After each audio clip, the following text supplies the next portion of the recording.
ایک وہ صحابی کے جو one of the biggest businessman اس زمانے کے بہت بڑے تاجر بھی تھے اور عشرۂ مبشرہ میں سے بھی تھے، حضرت عبد الرحمن بن عوف رضی اللہ تعالیٰ عنہ، وہ روایت کرتے ہیں کہ ایک دن نبی پاک صلی اللہ تعالیٰ علیہ وسلم نے اپنے گھر سے باہر ایک باغ کی طرف تشریف لے گئے۔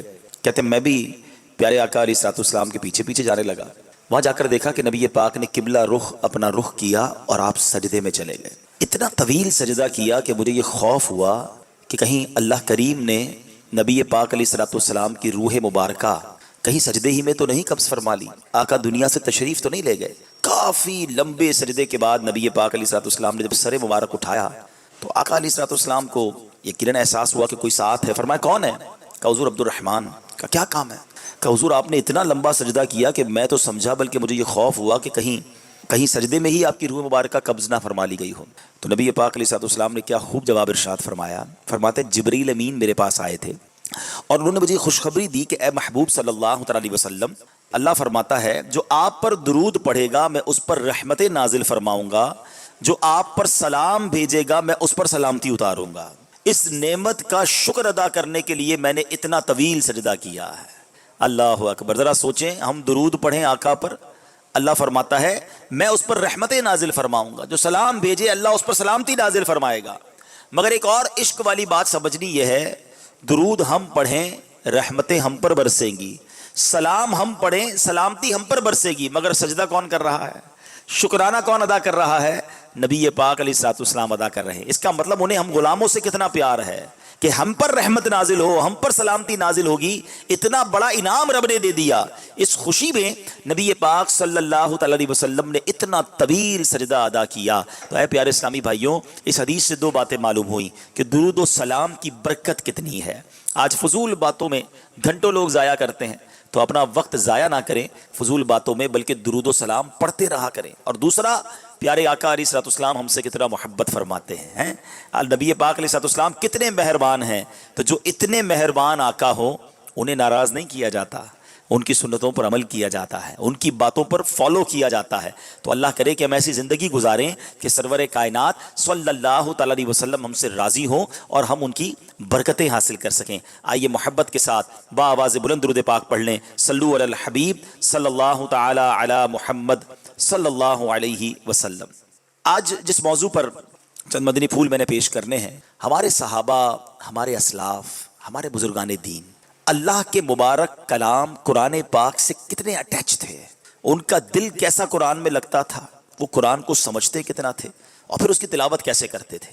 اور آج کے اس دور میں ہمارا قرآن پاک سے تعلق کیسا ہے، اس بارے میں کچھ جاننے کی کوشش کریں گے۔ پیارے آقا علیہ الصلوۃ والسلام نے جب اعلان نبوت فرمایا تو ہر طرف سے ظلم و ستم کی آندھیاں بڑھنے لگیں، مسلمانوں کو جینا مشکل کر دیا گیا، جو اسلام لاتا اس کو مارنا شروع کر دیتے۔ ذرا سوچیں، ہم مسلمان ہیں اور آج اجتماع کر رہے ہیں، ہمیں کوئی پرابلم نہیں اللہ رسول کا نام لینے پر، مگر ایک وقت وہ تھا جب رب کا نام لینے پر مارا جاتا تھا، جب کلمہ پڑھنے پر لہو لہان کر دیا جاتا تھا۔ تو اس مشکل دور میں نبی پاک نے صحابہ کو حبشہ کی طرف ہجرت کرنے کی اجازت عطا فرمائی۔ حبشہ کہاں ہے؟ آج کے دور میں حبشہ دنیا کے نقشے پہ دیکھیں تو حبشہ نام کا کوئی ملک تو نظر نہیں آتا۔ تو ایکچولی جو حبشہ ہے وہ ایتھیوپیا ہے۔ ایتھیوپیا جو ہے وہ اس زمانے میں حبشہ تھا جو افریقہ کا ملک ہے، اور مسلمانوں نے جو سب سے پہلی ہجرت کی تھی وہ حبشہ کی جانب کی تھی، اور حبشہ ہی وہی جگہ ہے کہ جہاں سے حضرت بلال حبشی بھی آئے تھے، اور یہی وہ جگہ ہے جہاں وہ نجاشی بادشاہ بھی تھا۔ اچھا، اب ہوا یہ کہ جب حبشہ میں نجاشی بادشاہ کی حکومت تھی اور نجاشی جو بادشاہ تھا رحمۃ اللہ تعالی علیہ، اس نے صحابہ کرام کو اپنے دربار میں بلایا، اور وہاں ہوا یہ کہ جب صحابہ پہنچ گئے نا تو ان کفار مکہ کو چین نہیں آ رہا تھا کہ یہ ہمارے چنگل سے نکل گئے، ہم تو ان کو مارنا چاہتے تھے، یہ افریقہ پہنچ گئے۔ تو وہ ظالم وہ بھی افریقہ پہنچے، وہ بھی حبشہ پہنچے، اور نجاشی بادشاہ سے کہتے ہیں کہ ہمارے کچھ مہمان، ہمارے کچھ مجرم تمہارے پاس آ گئے، بھاگ کر آگے واپس کرو۔ نجاشی بادشاہ نے کہا اچھا ایسا ہے، تو مسلمانوں کو بھی بلایا۔ اب اسی دربار میں کفار مکہ بھی موجود ہیں، دشمنان اسلام بھی موجود ہیں، اور نجاشی بادشاہ بھی موجود ہے۔ اب مسلمان آ گئے۔ اب نجاشی بادشاہ نے کہا کہ تمہارا پیغام کیا ہے، تم نے ایسا کیا کیا جس کی وجہ سے یہ کفار مکہ تمہارے خلاف ہیں؟ نجاشی بادشاہ سے صحابہ نے کہا ہم آپ کو قرآن پڑھ کر سناتے ہیں، ہم اللہ کا کلام آپ کو پڑھ کر سناتے ہیں۔ چنانچہ حضرت جعفر رضی اللہ تعالیٰ عنہ نے نجاشی بادشاہ کے سامنے سورہ مریم کی تلاوت فرمائی، اور کیا کمال کی صورت آپ نے چوز کی، کیونکہ وہ اس وقت عیسائی تھا، وہ عیسائی مذہب کو ماننے والے تھے. تو حضرت عیسیٰ علیہ الصلوۃ والسلام کے بارے میں اسلام کیا کہتا ہے اور کیا اسلام کی تعلیمات ہیں، وہ حضرت جعفر نے ان کے سامنے تلاوت کی. جیسے ہی آپ نے تلاوت کی، وہ پرسوز تلاوت تاثیر کا تیر بن کر نجاشی بادشاہ کے دل میں اتر گئی. آپ تلاوت کرتے جاتے تھے، وہ پھوٹ پھوٹ کر روتا جا رہا تھا. اور اس نے جملہ کہا کہ قرآن اور جو انجیل ہے یہ ایک ہی نور کے دو چراغ ہیں، ایک ہی نور کی ہدایت ہے، اور یہ ہمیں وہی رب کی طرف بلانے والے کلام ہیں. اس واقعے کے بعد نجاشی بادشاہ نے اپنا ایک وفد بھیجا نبی پاک علیہ الصلوۃ والسلام کی بارگاہ میں. اس وفد میں 70 افراد تھے. یہ لوگ جب نبی پاک کے پاس پہنچے تو اب سرور کائنات علیہ الصلوۃ والسلام نے ان کے سامنے یاسین شریف کی تلاوت شروع کر دی. اور جب انہوں نے یاسین شریف سنی تو اللہ کا پاکیزہ کلام سن کر یہ سارے لوگ بھی زاروں کی طرح رونے لگے. یعنی پہلے کے لوگ قرآن سنتے تھے، قرآن ان کے دل پر اثر بھی کرتا تھا اور ان کی آنکھوں سے آنسو بھی روانہ ہوتے تھے. جب یہ لوگ رونے لگے نا تو ان کی شان میں قرآن کی آیت نازل ہوئی. اللہ قرآن میں فرماتا ہے وَإِذَا سَمِعُوا مَا أُنزِلَ إِلَى الرَّسُولِ تَرَىٰ أَعْيُنَهُمْ تَفِيضُ مِنَ الدَّمْعِ مِمَّا عَرَفُوا مِنَ الْحَقِّ يَقُولُونَ رَبَّنَا آمَنَّا فَاكْتُبْنَا مَعَ الشَّاهِدِينَ. اللہ فرماتا ہے جب یہ سنتے ہیں وہ جو رسول کی طرف نازل کیا گیا تو تم دیکھو گے کہ ان کی آنکھیں آنسو سے ابل پڑتی ہیں، اس لیے کہ وہ حق کو پہچان گئے. کہتے ہیں کہ اے ہمارے رب، ہم ایمان لائے، پس تو ہمیں حق کے گواہوں کے ساتھ لکھ دے. یعنی کیسے لوگ تھے کہ جب قرآن سنتے تھے تو ان کی آنکھوں سے آنسو نکلتے تھے. یاد رہے کہ تلاوت قرآن پڑھنا کرنا اور اس وقت آنسو بہانا یہ سعادت مندوں کا طریقہ ہے. اللہ کریم قرآن مجید میں ایک اور جگہ ارشاد فرماتا ہے اللہ نزل احسن الحدیث کتابا متشابہا مثانی تقشعر منه جلود الذین یخشون ربهم ثم تلین جلودهم وقلوبهم الى ذکر اللہ. اللہ قرآن میں فرماتا ہے اللہ نے سب سے اچھی کتاب اتاری کہ ساری ایک جیسی ہے، بار بار دہرائی جاتی ہے. اس سے ان لوگوں کے بدن پر بال کھڑے ہو جاتے ہیں، ان لوگوں کے بدن پر بال کھڑے ہوتے ہیں جو اپنے رب سے ڈرتے ہیں، پھر ان کی کھالیں اور دل اللہ کی یاد کی طرف نرم پڑ جاتے ہیں. حضرت اسماء رضی اللہ تعالی عنہا فرماتی ہیں صحابہ کرام کی حالت یہ تھی کہ جب ان کے سامنے قرآن تلاوت کیا جاتا تو ان کی آنکھوں سے آنسو جاری ہو جاتے، ان کے رونگٹے کھڑے ہو جایا کرتے تھے. یہ ہے قرآن سننے کا صحیح طریقہ، یہ ہے قرآن سے محبت کا انداز کہ آنکھوں سے آنسو بہیں اور جسم پر ایک کیفیت طاری ہو جائے. کیونکہ ایکچولی کبھی سمجھا آپ نے کہ تلاوت یہ قرآن ہے کیا، یہ کس کا کلام ہے؟ مولا علی شیر خدا کرم اللہ تعالی وجہ الکریم سے پوچھے کہ قرآن کیا ہے. وہ کہتے ہیں جب میرا جی چاہتا ہے کہ اللہ مجھ سے بات کرے، اللہ مجھ سے کلام کرے تو میں تلاوت کرنا شروع کر دیتا ہوں. قرآن کلام اللہ ہے نا، اور جب میرا جی چاہتا ہے میں رب سے بات کروں میں دعا کرنا شروع کر دیتا ہوں. ذرا سوچو اللہ سے بات کرنا کتنا آسان ہے. آج دنیا والوں سے بات کرنا آسان نہیں ہے. کسی بہت بڑے آدمی، وڈیرے، سائیں، منسٹر، بزنس مین سے ملنا ہو تو ٹائم لینا پڑتا ہے، اپوائنٹمنٹ لینا پڑتا ہے. مگر اگر اللہ سے بات کرنی ہے تلاوت کرو، اللہ تم سے بات کر رہا ہے. دعا کرو، تم رب سے بات کر رہے ہو، مگر اس کے لیے ٹائم ہی نہیں ہے کسی کے پاس. سب سے بات کرنے کا ٹائم ہے، رب سے بات کرنے کا ٹائم نہیں ہے. سب کے پاس جانا ہے مگر رب کے پاس نہیں جانا ہے. قرآن پڑھنے کا شوق ہی نہیں ہے. اول تو پہلے قرآن پڑھنا نہیں آتا، آئے تو پھر اس کیفیت میں کہاں سے پڑھیں؟ اور یہ کیفیت کب بنے گی؟ جب قرآن کو ہم اچھے انداز سے پڑھنے والے بنیں گے. اور نبی پاک خود بھی صحابہ کو ترغیب دیا کرتے کہ قرآن پڑھو تو سمجھو اور پھر اس پر آنسو بھی بہاؤ. ایک بار نبی پاک علیہ الصلوۃ والسلام نے، حضرت جریر بن عبداللہ راوی ہیں، کہتے ہیں نبی پاک نے صحابہ کرام کے سامنے فرمایا کہ میں تمہارے سامنے سورہ تکاثر کی تلاوت کرتا ہوں. کون سی سورت؟ الہاکم التکاثر حتی زرتم المقابر. صرف یہ 2 آیتیں سمجھ لینا، صرف 2 آیتیں. کاش یہ 2 باتیں ہم سمجھ لیں. کیا ہے ان 2 آیتوں میں؟ قرآن کہتا ہے الہاکم التکاثر، تمہیں ہلاک کر دیا مال کی زیادہ طلبی نے، اور تکاثر اور کثرت، اور چاہیے اور چاہیے. اینڈ آف دا ڈے ہوتا کیا ہے؟ حتی زرتم المقابر، یہاں تک کہ تم نے قبروں کا منہ دیکھا. پلاننگ 5 سال کی ہے، 10 سال کی ہے، 20 سال کی ہے، بس تھوڑا ٹائم کے بعد یہ کر لوں گا، پھر یہ زمین بیچ کر یہ کر لوں گا، پھر یہ کام کروں گا تو یہ فیکٹری کھول لوں گا. اگلے 15 سال کی تمہاری پلاننگ ہے، وہ پلاننگ ادھر ہی رہ گئی. حتی زرتم المقابر، تم نے قبروں کا منہ دیکھا. آج ہم ٹریول کر رہے ہیں، کوئی یہاں سے کراچی جا رہا ہے، کوئی کہیں اور جا رہا ہے، ہم کبھی نہیں سوچتے کہ ہو سکتا ہے یہ سفر آخری سفر ہو. کیا روڈوں پہ ایکسیڈنٹ نہیں ہوتے؟ ہمیں 1 منٹ پہلے پتا نہیں ہوگا کہ ہم دنیا سے جانے والے ہیں. حتی زرتم المقابر، یہاں تک کہ تم نے قبروں کا منہ دیکھا. آج کل موبائل کمپنیاں ہمیں میسج کرتی ہیں نا کہ آپ کا بیلنس ختم ہونے والا ہے، ذرا بیلنس ڈلوا لیں ورنہ آپ ڈیٹا یوز نہیں کر سکیں گے، فون یوز نہیں کر سکیں گے. مگر زندگی میں کوئی میسج نہیں آئے گا کہ جناب آج آخری دن ہے، توبہ کر لیں، 3 دن رہ گئے، قضا کر لیجئے، اللہ کو راضی کر لیجئے، ٹوڈے از لاسٹ ڈے، اب صرف 6 گھنٹے رہ گئے، آخری لمحات ہیں. نو، پتہ ہی نہیں ہوتا. صبح بندہ گھر سے نکلتا ہے، بعض اوقات تو گھر والوں کو کہہ کر جاتا ہے کہ یہ والا کھانا بنانا، رات کو آ کے کھاؤں گا، اور وہ والے کپڑے بھی استری کر کے رکھنا، پھر دوستوں میں جانا ہے.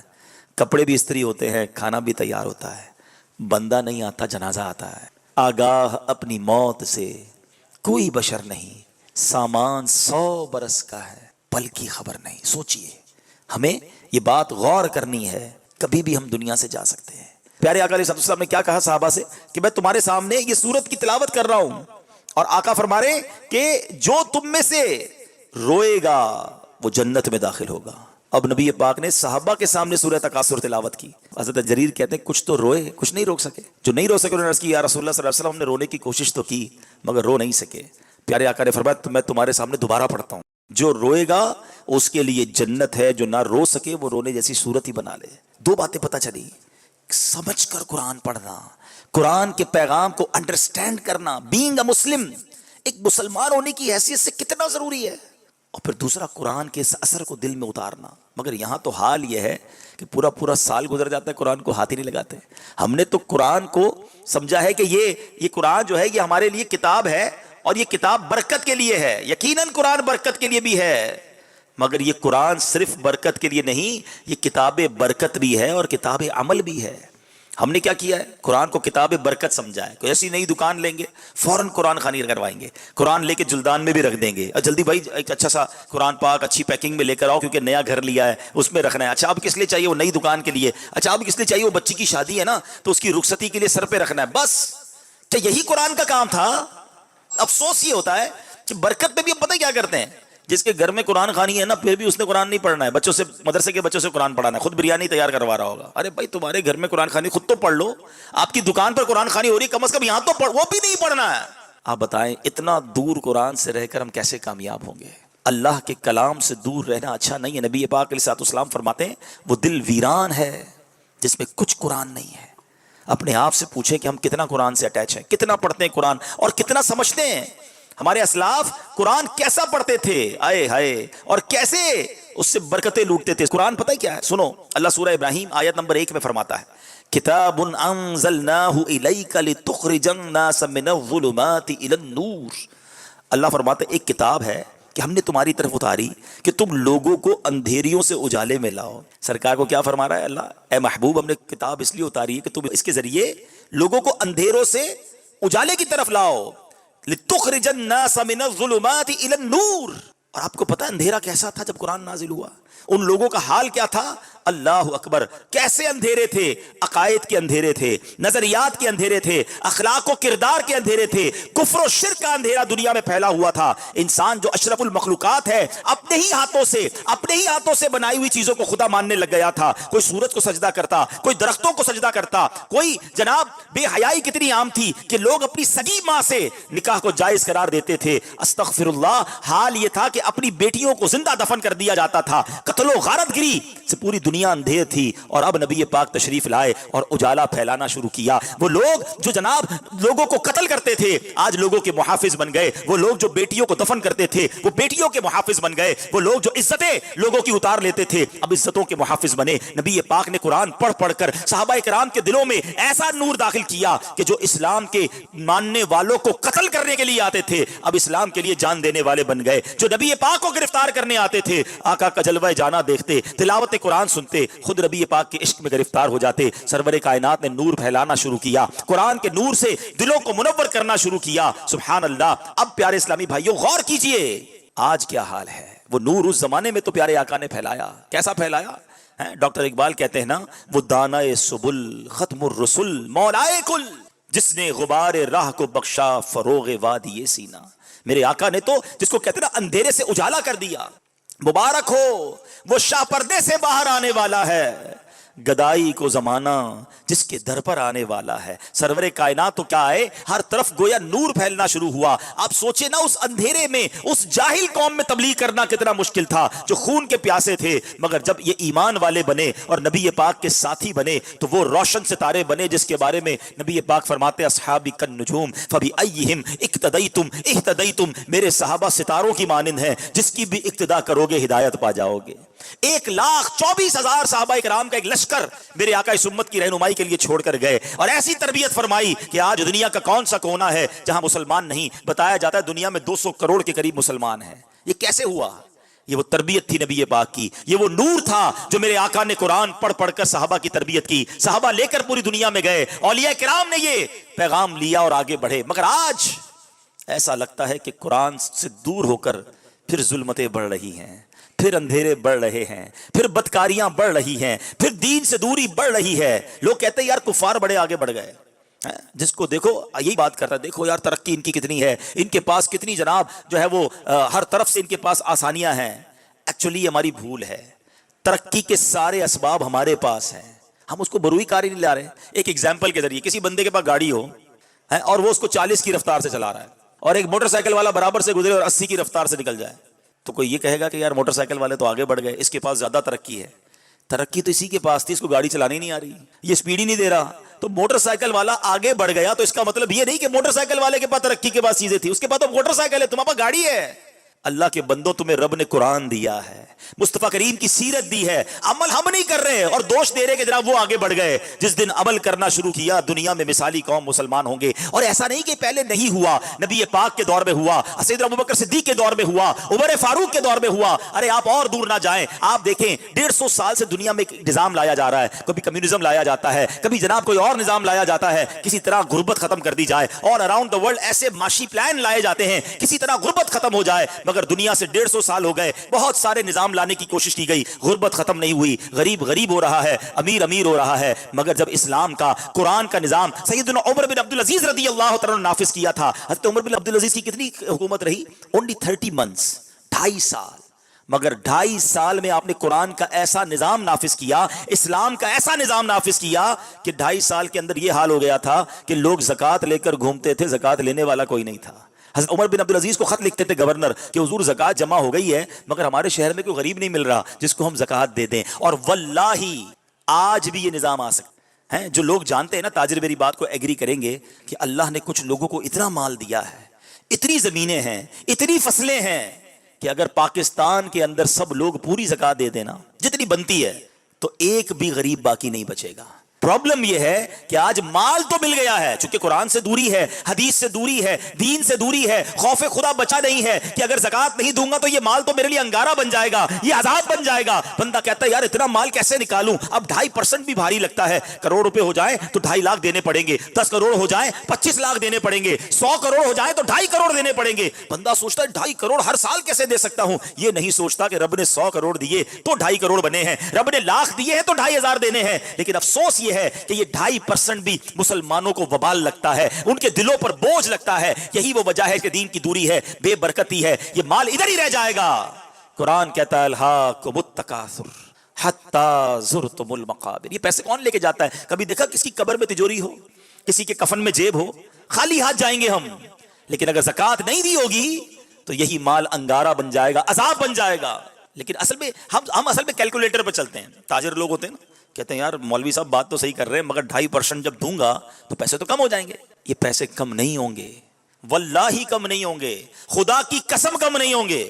اب آپ کہہ رہے ہیں حبیب بھائی آپ نے قسم کھا لی, میں کیوں نہ قسم کھاؤں, میرے آقا نے قسم کھائی ہے. سرور کائنات علیہ الصلوۃ والسلام کی حدیث ہے, اور میرے آقا فرماتے میں اللہ کی قسم کھا کر کہتا ہوں اللہ کی راہ میں خرچ کرنے سے مال کم نہیں ہوتا. اب جو لوگ زکوٰۃ پوری دیتے ہیں, میری بات کو ایڈمٹ کریں گے کہ جو اپنی زکوٰۃ پوری دیتا ہے, عشر پورا نکالتا ہے, وہ مجھے بتا دے کیا ہر سال آپ کی زکوٰۃ بڑھتی نہیں ہے؟ کہ ہر سال آپ کا عشر بڑھتا, کیسے بڑھ رہا ہے؟ اس کا مطلب آپ کا مال بھی بڑھ رہا ہے. آپ زکوٰۃ دے رہے ہیں, آپ کی ویلتھ بڑھ رہی ہے, ادھر بھی بڑھ رہی ہے, انشاءاللہ ادھر بھی بڑھ رہی ہے, ادھر الگ ثواب ملے گا, ادھر الگ اجر ملے گا. تو یہ قرآن سے جو دوری ہے نا, یہ ہمیں بڑی ذلت کی طرف لے جا رہی ہے. ہمارے اسلاف اللہ اکبر قرآن سمجھتے کیسا تھے اور اس پر عمل کیسا کرتے تھے. آپ کو پتا کہ حضرت فضیل بن عیاض رحمت اللہ تعالی علیہ یہ بہت بڑے ڈاکو تھے. ہاں, اور ان کی ہدایت کا سبب کیا بنا؟ قرآن کا نور دیکھو کیسا اثر کرتا ہے. آپ قرآن سے دوستی کر لو، قرآن آپ کو ٹھیک کر دے گا. حضرت فضیل بن عیاض کے سامنے ایک بار ایک قرآن پاک کی آیت پڑھی جا رہی تھی، اور یہ آیت ہے 27ویں پارے کی سورہ حدید آیت نمبر 16. آیت میں میسج کیسا ہے سمجھ آئے تو پتہ چلے نا. حالانکہ ہو سکتا ہے آیت ہم نے بھی کئی بار سنی ہو، سمجھتے تو ہے نہیں قرآن کو، انڈرسٹینڈ کرنے کی کوشش بھی نہیں کرتے. آیت کیا ہے؟ اللہ فرماتا ہے قرآن میں الم یأن للذین آمنوا ان تخشع قلوبہم لذکر اللہ. اللہ فرماتا ہے کیا ایمان والوں کو ابھی وہ وقت نہ آیا کہ ان کے دل جھک جائیں اللہ کی یاد کے لیے؟ اللہ اکبر. یہ سننا تھا، آپ زاروں کے تار رونے لگے. آپ نے توبہ کی، جتنے لوگوں کا مال لوٹا تھا سب واپس لوٹایا، اب علم دین سیکھنے لگے، عبادت اور ریاست میں مصروف ہو گئے. اللہ اکبر. اللہ کے اتنے بڑے ولی بن گئے کہ آج زمانے میں ولیوں کے سردار کہلاتے ہیں. حضرت فضیل بن عیاض کا یہ مرتبہ ہے. علماء اسلاف اللہ کے نیک بندے جو قرآن سمجھتے تھے، قرآن ان کے دل پر اثر بھی ایسے کرتا تھا اور وہ اس پر انڈرسٹینڈ کر کے عمل کرتے تھے. بہت سارے واقعات ہیں. اب چوتھے پارے کی پہلی آیت ہے لن تنالوا البر حتى تنفقوا مما تحبون. اللہ قرآن میں فرماتا ہے تم ہرگز بھلائی کو نہ پہنچو گے جب تک راہ خدا میں اپنی پیاری چیز خرچ نہ کرو. کیا کمال کا میسج ہے. کون سی چیز خرچ کرنی ہے؟ پیاری چیز. ہم کون سی خرچ کرتے ہیں؟ گھٹیا چیز. جو نہیں چاہیے وہ اللہ کی راہ میں دینا ہے. ہمارا تو عجب مائنڈ ہے نا. کھانا بچ گیا مدرسے بھجوا دو، کپڑے پرانے ہو گئے غریب کو دے دو، جرابیں نکلی ہوں گی، پرانے جیکٹ نکلے ہوں گے، رضائیاں نکلی ہوں گی، جو رضائی پھٹ گئی، جو جراب میں سوراخ ہو گیا، چلو یار اب اللہ کی راہ میں دے دو. اللہ کی راہ میں وہ دینا ہے جو میرے کام کا نہیں ہے. یہ ضرور اگر جو سامان ہمارے کام کا نہیں وہ دینا چاہیے، لیکن اللہ کی راہ میں جب دینے کی باری آئے تو اچھا دینا ہے. کبھی ایسا ہوا کہ یار میں سویٹر خریدنے گیا، اپنے لیے بھی خرید دوں، کسی غریب کے لیے بھی خرید دوں، جیسا میں پہنوں ویسا پہناؤں. جو کھانا ہم کیا کرتے ہیں، کھانا بچ جائے وہ غریب کو دینا ہے. کیا ایسا نہیں ہو سکتا کہ اپنی ہنڈیا میں سے سب سے پہلی پلیٹ ہی غریب کے لیے نکال لیں کہ یار پہلے وہ کھا لے پھر میں کھاؤں؟ کیونکہ قرآن کہہ رہا ہے تم ہرگز بھلائی کو نہیں پہنچو گے جب تک اپنی پیاری چیز اللہ کی راہ میں خرچ نہ کرو. اچھا ہمارا مائنڈ سیٹ تو ایسا ہے کہ جس کام میں فائدہ نہ بھی ہو نا وہ بھی گھٹیا دینی ہے. مثال کے طور پہ کبھی نماز پڑھی جمعے کی مسجد میں، امام صاحب نے اعلان کیا کہ مسجد کے لیے چندہ دیں. ہماری جیب میں ہاتھ بھی گیا، چلو یار آج 10 روپے دے دیتے ہیں. کسی دن سخاوت کا دریا اور جوش میں آ گیا، 50-100 روپے کی نیت کی. اب سچ بتاؤ جیب میں 2 نوٹ ہیں، ایک 50 کا پرانا والا، ایک 50 کا نیا والا. مسجد کے ڈبے میں کون سا ڈالیں گے؟ جو نیا والا ہے کوئی 51 روپے کا، وہ ہے 50 کا، لیکن اللہ کی راہ میں دینا نا پرانا والا. خود سوچے کہ میری رب سے محبت کیسی ہے. دین کی راہ میں جب خرچ کرنا ہے مجھے کیوں گھٹیا والا ہی خرچ کرنا ہے. پیسوں کی بات تو اور ہے.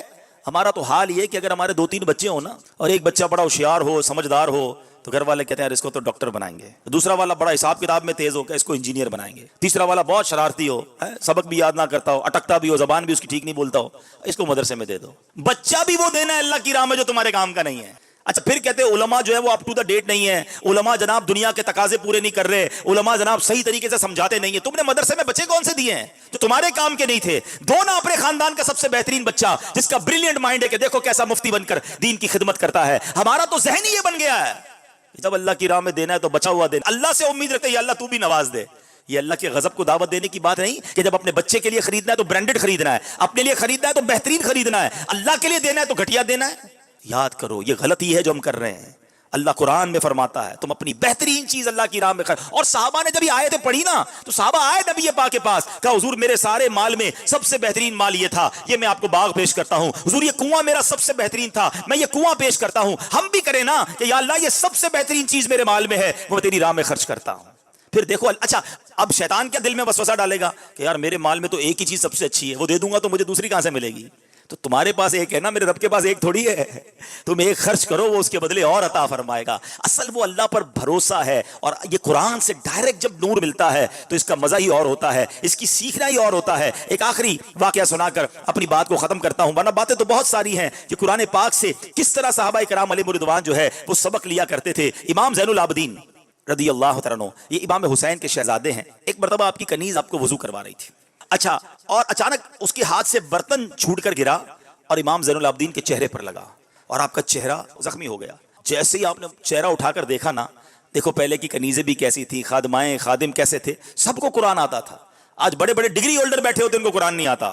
کیا موقع کی آیت پڑھی اس خاتون نے، وہ پڑھتی ہیں والکاظمین الغیظ. قرآن کہتا ہے اور غصہ پینے والے. امام زین العابدین نے فوراً یہ آیت سنی تو اب اچھا تلاوت کس کے سامنے ہو رہی ہے؟ خاندان نبوت کے چشم و چراغ کے سامنے. وہ نہیں قرآن سمجھیں گے تو کون سمجھے گا؟ جیسے ہی قرآن کی آیت پڑھی نا اور غصہ پینے والے، حضرت اور زین العابدین فرماتے ہیں میں نے غصہ پی لیا. اس خاتون نے جو اگلی آیت کا حصہ تھا وہ پڑھا والعافین عن الناس، اور لوگوں سے درگزر کرنے والے. آپ نے فرمایا کہ میں نے رضا الہی کے لیے تجھے معاف کر دیا. پہلے غصہ پی لیا، اب آیت کا اگلا حصہ سنا کہ اللہ کی خاطر معاف بھی کر دیتے ہیں، کہتے ہیں میں نے تجھے معاف کیا. کنیز آیت کا اگلا حصہ پڑھتی ہے واللہ یحب المحسنین، اور نیک لوگ اللہ کو محبوب ہیں. امام زین العابدین کہتے ہیں جا میں نے تجھ کو آزاد کر دیا. درود پاک پڑھنے کے بے شمار فضائل و برکات ہیں، اور درود پاک کے فضائل میں واقعات بھی بڑے کمال کے ملتے ہیں. درود پاک کے اوپر ایک بڑی مشہور و معروف ورلڈ فیمس بک ہے دلائل الخیرات شریف، اور یہ بڑی مبارک کتاب ہے. جنہوں نے لکھی وہ بھی بڑی مبارک ہستی ہیں، حضرت سلیمان جزولی رحمۃ اللہ تعالی علیہ. اور اس کتاب کے جو بلیسنگز ہیں، اس کی جو برکتیں ہیں، پڑھنے والوں کو جو ملا اور ملتا جا رہا ہے اس کا کمال ہی اور ہے. ایک بڑا ایمان افروز واقعہ ہے، اور یہ امیر اہل سنت کو جو دعوت اسلامی کے فاؤنڈر ہیں مولانا الیاس قادری صاحب، ان کو کسی نے سنایا تھا. کتیانہ جوناگڑھ اسٹیٹ، یہ انڈیا کے جس وقت پاک و ہند ساتھ تھا اس زمانے کا یہ واقعہ ہے کہ اس میں ایک بڑا زبردست عاشق رسول رہتا تھا، اور وہ درود پاک بہت پڑھتا تھا. اس کو پوری دلائل الخیرات شریف زبانی یاد تھی. اور وہ کیا کرتا تھا، وہ سنگ تراش تھا، وہ پتھروں کو تراشتا تھا، سٹون کا کام تھا. تو ایک پتھر تراشتا تھا تو دلائل الخیرات شریف کا ایک باب پورا پڑھ لیا کرتا تھا. اتنا اس کا دلائل الخیرات شریف کا ورد تھا. اس عاشق رسول کی قسمت جاگ اٹھی. ایک بار وہ رات کو سویا تو خواب میں نبی پاک علیہ الصلوۃ والسلام کی زیارت نصیب ہوئی، اور پیارے آقا علیہ الصلوۃ والسلام نے گنبد خضرا کے ساتھ جو مینار تھا، اس مینار کا ایک پتھر جو تھا، ایک کنگرا جو تھا، وہ شکستہ تھا، ٹوٹا ہوا تھا. تو نبی پاک علیہ الصلوۃ والسلام نے فرمایا دیوانے یہ دیکھو، ہمارے نور بار مینار کا جو سٹون ہے، جو کنگرا ہے، وہ شکستہ ہو گیا ہے، ہمارے مدینے آؤ اور آ کر اس کو بنا دو. اب یہ آنکھ تو کھل گئی، یہ حیران ہو گیا کہ میں انڈیا کے گاؤں میں رہنے والا، مدینہ کہاں، نہ پیسے، نہ پاسپورٹ، نہ کوئی رقم، اور مجھے مدینے بلایا جا رہا ہے. لیکن عشق نے ڈھارس بندھائی کہ جب بلایا آقا نے خود ہی انتظام ہو گئے. اس زمانے میں پانی کے جہاز جایا کرتے تھے، شپ جایا کرتے تھے. تو وہ شخص جو ہے وہ اپنا سامان اٹھایا، اور پور بندر کی بندرگاہ تھی جہاں سے جہاز جاتے تھے، تو وہ بندرگاہ پہنچ گیا. اب وہاں یہ ہوا کہ سارے جو حاجی یا سفر پر جانے والے تھے وہ سب جہاز میں بیٹھ گئے. اور جہاز، آپ پتہ ہوگا بڑا جہاز جو تھوڑا سا آگے چلا جاتا ہے، چھوٹی کشتی سے بعض اوقات شفٹ کیا جاتا ہے.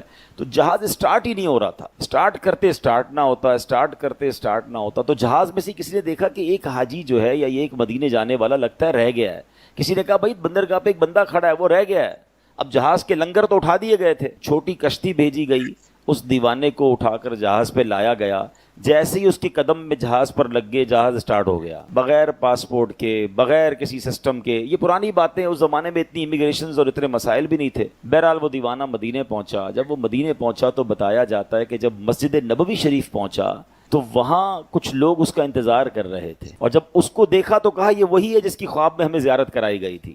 وہاں کے خادمین کو بھی یہ بتا دیا گیا تھا کہ ایک عاشق رسول آ رہا ہے، اور یہ گنبد خضرا کے ساتھ جو مینار ہے اس پہ پتھر اسی نے بدلنا ہے. وہ آیا، اور جب اس کو یہ موقع دیا گیا اور جا کر اس نے اپنا کام کیا، تھوڑی دیر بعد ہوا یہ کہ پتھر تو اس نے وہاں پر کریکٹ کر دیا، مگر واپس آنے سے اس کی روح نے انکار کر دیا. جب اس کی باڈی کو رسیوں کے ذریعے نیچے لایا گیا تو پتہ یہ چلا کہ دیوانے نے اپنی روح جو ہے گنبد خضرا پر قربان کر دی. جب تیری یاد میں دنیا سے گیا ہے کوئی، جب تیری یاد میں دنیا سے گیا ہے کوئی، جان لینے کو دلہن بن کے قضا آئی ہے. مدینہ جو ہے نا، یہ تھوڑی دیر پہلے جو نعت پڑھی جا رہی تھی، کیا بتاؤں کہ کیا مدینہ ہے، بس میرا مدعا مدینہ ہے. Medina is not an ordinary place, یہ رازوں کی سرزمین ہے. پھر آج موضوع مدینہ نہیں ہے، ورنہ کبھی انشاءاللہ زندگی رہی تو صرف مدینہ پاک پر گفتگو کریں گے کہ شہر مدینہ جو ہے نا کیا ہے. یہ کوئی آسان جگہ، یہ نارمل جگہ نہیں ہے. اس بات کو ایسے سمجھیے، وہ شاعر کہتے ہیں نا، جیسے جی چاہے جہاں میں گھوم پھر، پر یہ مدینہ ہے یہاں آہستہ چل. یہاں 70,000 فرشتے صبح، 70,000 فرشتے شام نبی پاک کے دربار میں حاضری دیتے ہیں. نبی پاک کے روضے پر حاضری کے ساتھ ساتھ مدینہ وہ ہے جس کے راستوں پر فرشتے پہرا دیتے ہیں. سوچئے تو صحیح نا، کیسا شہر ہے، کس طرح پاؤں رکھے یہاں صاحب بصیرت، آنکھیں بچھی ہوئی ہیں ہر جا تیری گلی میں. کون کس روپ میں آیا ہے، کون کس انداز میں آیا ہے، کون کیسے بلایا گیا ہے. آپ نے بھی دیکھا ہوگا، بظاہر غریب ہوتے ہیں، رہنے کو گھر نہیں ہوتا، مگر انہیں بھی مدینے کی حاضری مل جاتی.